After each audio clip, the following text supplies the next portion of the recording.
Hoy vamos a meternos de lleno en una sentencia que de verdad cambió las reglas del juego en la responsabilidad médica en México. Se trata de un fallo de la Suprema Corte que redefine por completo la relación entre médicos y pacientes. Y todo arranca con una pregunta que podría afectarnos a cualquiera. Para entenderlo bien, pongámonos en situación. Imaginemos una cirugía que en principio es rutinaria, pero algo sale mal con la anestesia. El resultado, un daño grave para el paciente. La pregunta parece simple. ¿Quién tiene la responsabilidad legal? Bueno, pues la respuesta, créanme, no era nada pero nada clara. Y aquí es donde la cosa se pone de lo más interesante.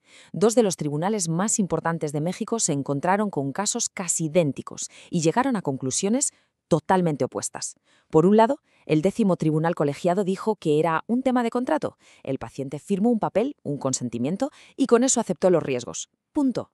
Pero por otro lado, el primer Tribunal Colegiado dictaminó justo lo contrario. La anestesia es peligrosa de por sí y eso crea una responsabilidad objetiva, sin importar si hubo un fallo o negligencia. Un lío monumental, vamos, un auténtico caos legal. Así que para desenredar todo este embrollo, esta va a ser nuestra hoja de ruta. Primero veremos qué son los tipos de responsabilidad. Luego, el veredicto de la Corte. Después, un cambio clave en quién tiene que probar las cosas. Y, finalmente, cómo queda el panorama después de esta decisión. Vale, pues antes de saltar directamente al veredicto, es fundamental que tengamos claros un par de conceptos legales. Son la base de todo, así que vamos a ello. Primero, la diferencia entre responsabilidad contractual y extracontractual.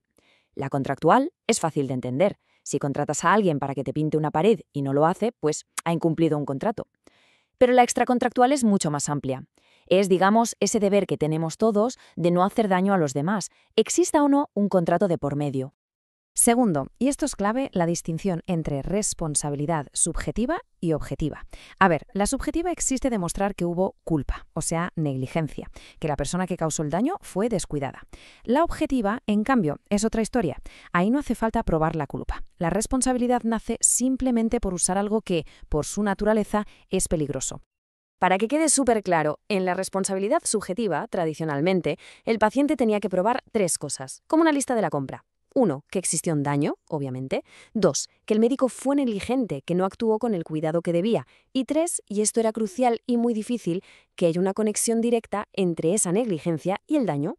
Y por último, un concepto fundamental en medicina, la obligación de medios frente a la de resultados. Un médico se compromete a usar toda su pericia, todo su conocimiento y cuidado. Es una obligación de medios. Pero no puede garantizar al 100% la curación. No es como un constructor que se compromete a entregar una pared terminada. Eso es una obligación de resultados. Perfecto. Con estos conceptos ya en la cabeza, volvemos al caso. ¿Cómo solucionó la Suprema Corte ese choque de trenes entre los dos tribunales? Pues su decisión fue tajante y, la verdad, llena de lógica. La Corte empezó por el principio de todo, el consentimiento informado. A ver, cuando alguien firma ese papel, lo que está reconociendo es que existen riesgos propios del procedimiento, esos que pueden pasar incluso si todo se hace a la perfección. Pero, y este es un pero en mayúsculas, ese consentimiento no es un cheque en blanco, no es un permiso para la negligencia. Aceptar los riesgos de la anestesia no significa aceptar los daños que vienen de una mala práctica, de un error que se podía haber evitado. Y por eso, la Corte estableció que el daño por negligencia médica es un tema extracontractual. ¿Por qué? Porque lo que se viola es ese deber general de no dañar a los demás. Los médicos tienen una obligación que va más allá de cualquier firma, actuar siempre según los estándares de su profesión, la llamada lex artis. Y así llegó a su gran conclusión, plasmada en esta tesis. Los daños por una aplicación negligente de la anestesia generan una responsabilidad subjetiva. ¿Qué quiere decir esto? Pues que la clave no está en si la sustancia es peligrosa o no, eso sería la objetiva, sino en la conducta del profesional. Hay que analizar si hubo o no negligencia. Claro, aquí uno podría pensar, vale, pero si hay que seguir probando la negligencia, ¿no estamos igual que al principio con el paciente teniendo que demostrarlo todo? Pues no, porque aquí es donde la Corte introdujo un giro de guión absolutamente revolucionario. Esto lo cambia absolutamente todo. Fíjense, antes era el paciente quien tenía que apañárselas para encontrar las pruebas y demostrar que el médico había metido la pata, una tarea titánica, casi imposible. La Corte, aplicando un principio de pura lógica llamado proximidad probatoria, razonó: un momento, ¿quién tiene el historial clínico, los registros, los protocolos? Pues el médico y el hospital, así que ¡zas!, le dieron la vuelta a la tortilla. A partir de ahora, es el médico quien tiene que demostrar que actuó correctamente, con la diligencia debida.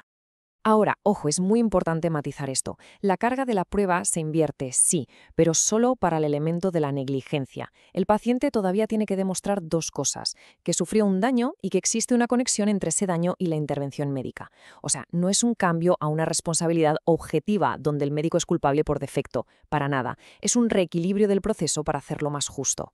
Entonces, en la práctica, en el mundo real, ¿qué significa todo esto para los pacientes y los médicos en su día a día? Pues, en resumen, esta sentencia viene a poner orden donde había un caos tremendo. Lo que crea es un marco legal mucho más claro y, sobre todo, más equilibrado para los casos de mala praxis en México. Vamos a repasar las conclusiones clave para que quede todo bien atado. Primero, el consentimiento informado cubre los riesgos, no los errores evitables. Segundo, la mala praxis se juzga por la negligencia, o sea, es subjetiva, no por el simple uso de una sustancia.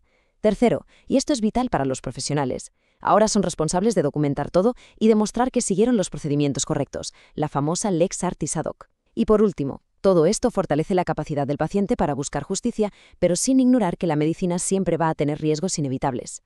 La sentencia es, sin duda, un paso de gigante hacia el equilibrio, pero nos deja sobre la mesa una pregunta fundamental, que sigue muy viva en todo el mundo. ¿Cómo puede la ley proteger a los pacientes de la negligencia sin empujar a los médicos a una cultura de medicina defensiva? O sea, una medicina practicada con miedo a la demanda, que al final puede acabar perjudicando la propia atención médica. Es un equilibrio muy, muy delicado para el que todavía se están buscando las mejores respuestas.